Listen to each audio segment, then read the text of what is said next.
ہم کریں گے ہر مظلوم کی حمایت۔ السلام علیکم، میں ہوں حرین فاطمہ اور آپ دیکھ رہے ہیں حمایتی نیوز HD چینل۔ نظر ڈالتے ہیں آج کی اہم خبروں پر۔ حافظ آباد میں 5 روزہ انسداد پولیو مہم شروع ہو گئی۔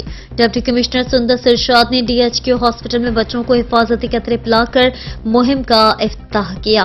مہم کے دوران 5 سال تک کی عمر کے 2,38,000 سے بچوں کو پولیو سے بچاؤ کے حفاظتی قطرے پلائے جائیں گے۔ اس دوران بچوں کو وٹامن A کی اضافی خوراک بھی دی جائے گی۔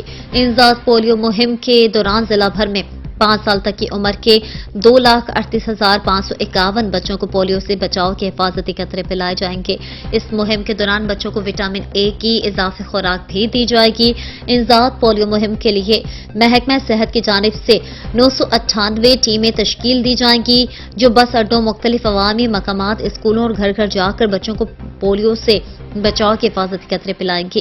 ڈپٹی کمشنر نے پولیو ٹیموں کو ہدایت کی ہے کہ پولیو مہم کے دوران ڈور مارکنگ اور بچوں کو حفاظتی قطرے پلانے کے بعد ان کی فنگر مارکنگ ضرور کی جائے۔ ڈپٹی کمشنر نے مقامی علماء کرام، انجمن تاجران، اساتذہ، میڈیا کے نمائندوں اور سول سوسائٹی کے تمام سرکردہ افراد سے بھی اپیل کی ہے کہ بچوں کو عمر بھر کی معذوری سے بچانے کے لیے پولیو سے بچاؤ کے حفاظتی قطرے ضرور پلائے جائیں۔